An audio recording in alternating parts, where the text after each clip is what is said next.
আমন্ত্রণ অর্থনীতি সারাদিনে আপনাদের সাথে আছে আমি হরি সাহা। শুনছিলেন শিরোনাম, এবার জানাবো বিস্তারিত। বিদ্যুৎ ও জ্বালানির দ্রুত সরবরাহ আইনটি সংসদে রহিত করে চূড়ান্তভাবে বাতিল করেছে সরকার। তবে সে আইনে করা শতাধিক বিদ্যুৎ কেন্দ্র ও জ্বালানি অবকাঠামোর বৈধতা বহাল রাখা হয়েছে। বিশেষজ্ঞরা বলছেন, অন্তর্বর্তী সরকারের মতো বর্তমান সরকারও এ খাতের লুটপাটকে দায়মুক্তি দিল। তবে বেসরকারি বিনিয়োগকারীরা বলছেন, সরবরাহ পরিস্থিতি স্বাভাবিক রাখতে সঠিক সিদ্ধান্তই নিয়েছে সরকার। 2008 সালে আওয়ামী লীগ সরকার গঠনের পর বিদ্যুৎ ও জ্বালানির দ্রুত সরবরাহ আইন করে। 1.5 দশকে আইনটির আওতায় শতাধিক বিদ্যুৎ কেন্দ্রের অনুমোদন দেয়া হয়।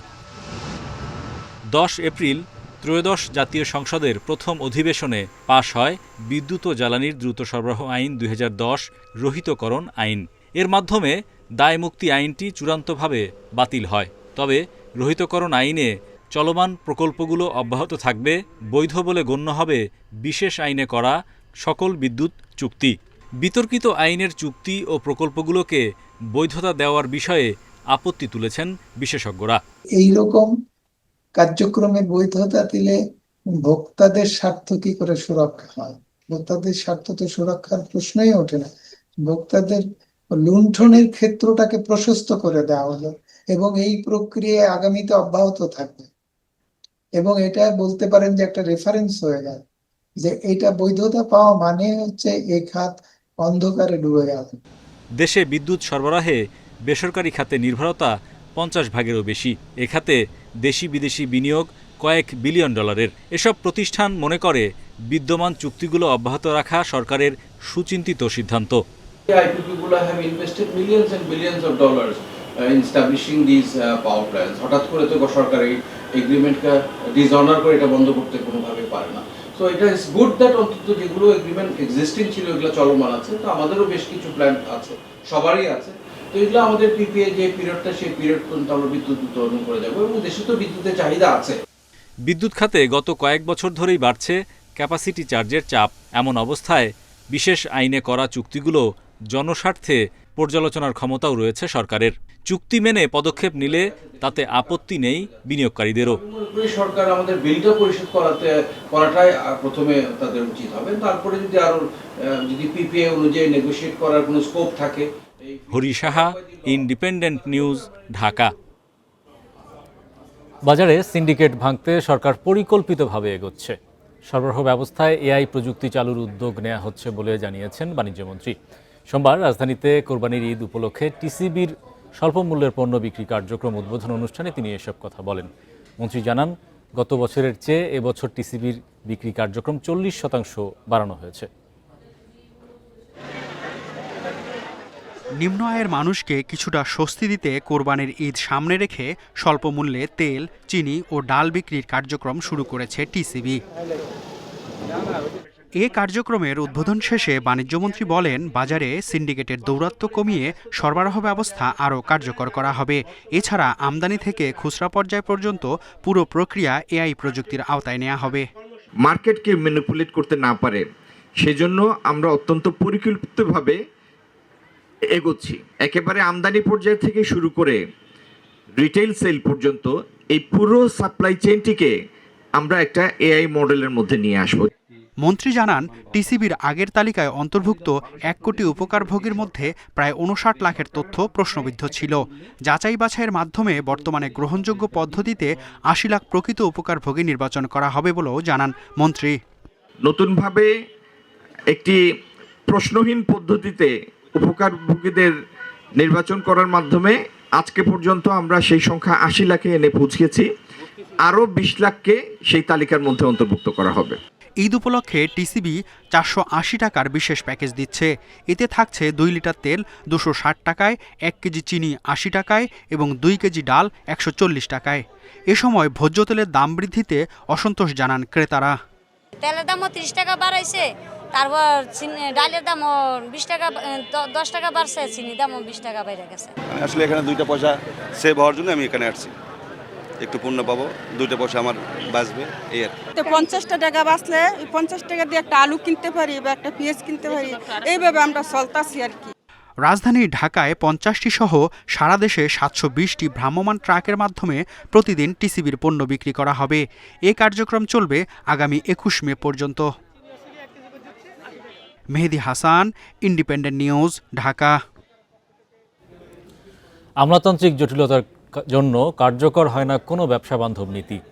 এতে উৎপাদন খরচ বেড়ে ভোক্তার ওপরই চাপ তৈরি হয়। সোমবার গবেষণা প্রতিষ্ঠান পিআরআই আয়োজিত এক আলোচনায় বক্তারা এসব কথা বলেন। এ সময় বিডা চেয়ারম্যান বলেন, সরকারের ভেতরই ছোট ছোট সরকার থাকায় অনেক নীতি থাকলেও তা বাস্তবায়ন সম্ভব হয় না। জ্বালানি সংকট সহ নানা চ্যালেঞ্জে দেশের উৎপাদন খাত, যার প্রভাবে স্বল্প আয়ের মানুষের উপর চেপে বসেছে মূল্যস্ফীতি। দেশের এমন সংকটময় পরিস্থিতিতে ভুক্তভোগী সব পক্ষই। পিআরআইয়ের আলোচনায় বক্তারা বলেন, আমলাতান্ত্রিক জটিলতার কারণে সঠিক ব্যবসা বান্ধব নীতি প্রণয়ন করা হয় না। এত বাধা, এবং এই দেশে বিজনেস করা মানে হলো আপনার একটা অন্যায় করা। এবং সত্যিকার অর্থে এখানে আমি বলতে চাই, এখানে অনেক মিডিয়াও আছে, বাংলাদেশে সৎভাবে বিজনেস করার কোনো পরিবেশ আমরা রাখিনি।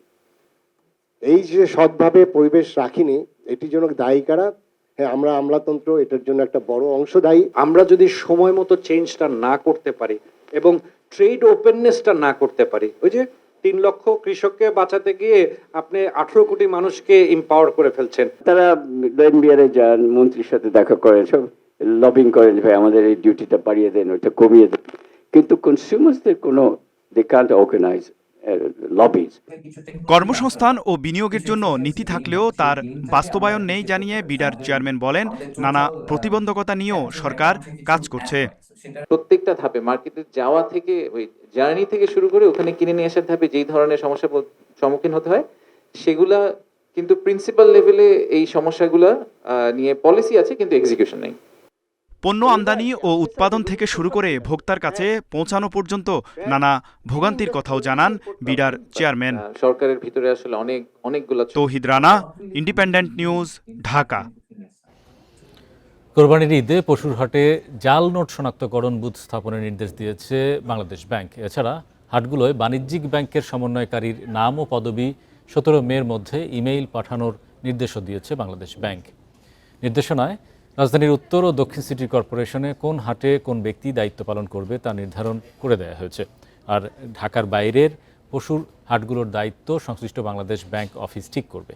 নির্দেশনায় বলা হয়েছে, ঢাকা উত্তর ও দক্ষিণ সিটি কর্পোরেশনের অনুমোদিত পশুর হাটগুলোতে ঈদের আগের রাত পর্যন্ত বিরতিহীনভাবে নোট যাচাই সংক্রান্ত সেবা দিতে হবে।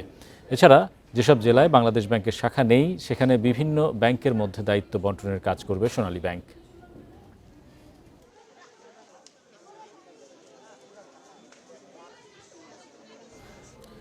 বাংলাদেশ জাতীয় নারী ফুটবল দলের official training and growth partner হিসেবে যুক্ত হল গ্লো অ্যান্ড লাভলি।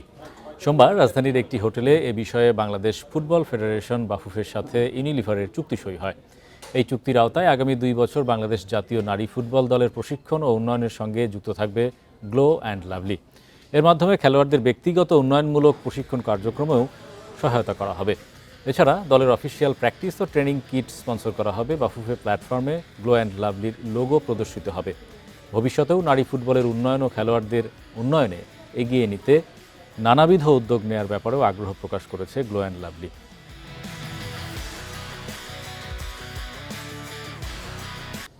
ট্যানারি মালিকরা বকেয়া পরিশোধ না করায় কোরবানির আগে পুঁজি সংকটে চট্টগ্রামের কাঁচা চামড়ার আড়তদাররা।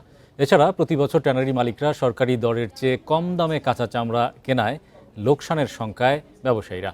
এর মধ্যে লবণের দাম বাড়ায় কোরবানিতে চামড়া ক্রয় নিয়ে দেখা দিয়েছে অনিশ্চয়তা। আসন্ন কোরবানির ঈদে চট্টগ্রাম মহানগর ও 15 উপজেলা মিলিয়ে প্রায় 4 লাখ পশুর চামড়া সংগ্রহের লক্ষ্যমাত্রা আড়তদারদের। মৌসুমি ও ক্ষুদ্র ব্যবসায়ীদের কাছ থেকে চামড়া সংগ্রহ, লবণ দিয়ে প্রক্রিয়াজাত সহ ঢাকার ট্যানারিতে পাঠানো সবই করেন তারা। কিন্তু ঢাকার ট্যানারি মালিকদের কাছে বিগত বছরের পাওনা টাকা আটকে পড়ায় চামড়া সংগ্রহ করা নিয়ে অনিশ্চয়তা দেখা দিয়েছে। পুঁজি সংকটে চট্টগ্রামে আড়তদারদের সংখ্যা 250 থেকে কমে দাঁড়িয়েছে 30 জনে। 2018 সালের 20 সালের টাকা রয়েছে, এখনো দেয় নাই। গত বছর কিছু মাল বেচছিলাম, এই টাকা এখনো ক্লিয়ার হয় না। জায়গা বেচে বা স্বর্ণ বানা দিয়ে মৌসুমী ব্যবসা করে কিন্তু ক্ষতিগ্রস্ত মুখে সবগুলি ক্ষতিগ্রস্ত মুখে কেটে উঠতে পারে না। এক টুকরো চামড়া এখানে থাকবে না, চামড়ার দাম নির্ময় এই যে মানে কোরবানি মৌসুমের চামড়াগুলো মনে করেন তো একবার নির্ময় 1800-2000 হয়ে যাবে।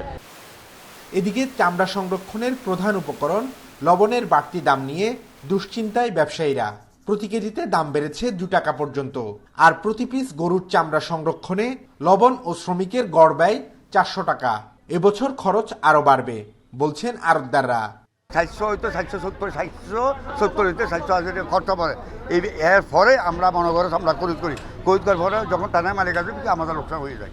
সরকার বিনামূল্যে লবণ বিতরণ ও রফতানি উন্মুক্ত করার কথা বললেও সিন্ডিকেট ও বকেয়া পাওনার জট না খুললে চট্টগ্রামে কাঁচা চামড়ার ব্যবসায় ধস নামবে বলছেন সংশ্লিষ্টরা। কারোর কাছে আমাদের দাবি হলো যে এই বুলু কাঁচা রপ্তানি যেন চালু করে কঠোরভাবে, তাহলে দেশের সম্পদ রক্ষা হবে। বিগত 3 বার প্রধানমন্ত্রী খালেদা জিয়া তখন ছিল, তখন চামড়া 2500-3000 টাকা বিক্রি হয়েছিল, একটা চামড়া পুষা নাই। চট্টগ্রামে একমাত্র ট্যানারি রিফ লেদার, তাই বেশিরভাগ চামড়া ঢাকার ট্যানারিগুলোতেই বিক্রি করতে হয় আড়তদারদের। Abdullah Rakib, Independent News, Chattogram. এদিকে চামড়া শিল্প নগরীর উন্নয়ন ও পরিবেশ বান্ধব শিল্প নিশ্চিতে আর্থিক সহযোগিতা চেয়েছে বাংলাদেশ ট্যানার্স অ্যাসোসিয়েশন বিটিএ। সোমবার রাজধানীতে মতিঝিলে শিল্পমন্ত্রী খন্দকার আব্দুল মুক্তাদিরের সাথে বৈঠক শেষে সাংবাদিকদের কথা জানান বিটিএ সভাপতি শাহিন আহমেদ। তিনি বলেন, চামড়া শিল্প সংরক্ষণ পদ্ধতি, আধুনিক সংরক্ষণাগার গড়ে তোলা সহ এ শিল্পের উন্নয়নে প্রয়োজনীয় আর্থিক ও নীতি সহায়তা চাওয়া হয়েছে। এছাড়া শিল্পনগরীতে সিইটিপি নির্মাণে সরকারি সহযোগিতা চেয়েছেন ট্যানারি শিল্প মালিকরা।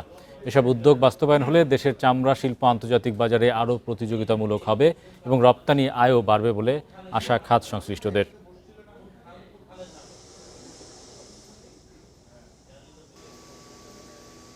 এই ছিল আজকের অর্থনীতি সারাদিনে। আমন্ত্রণ আমাদের পরের আয়োজন।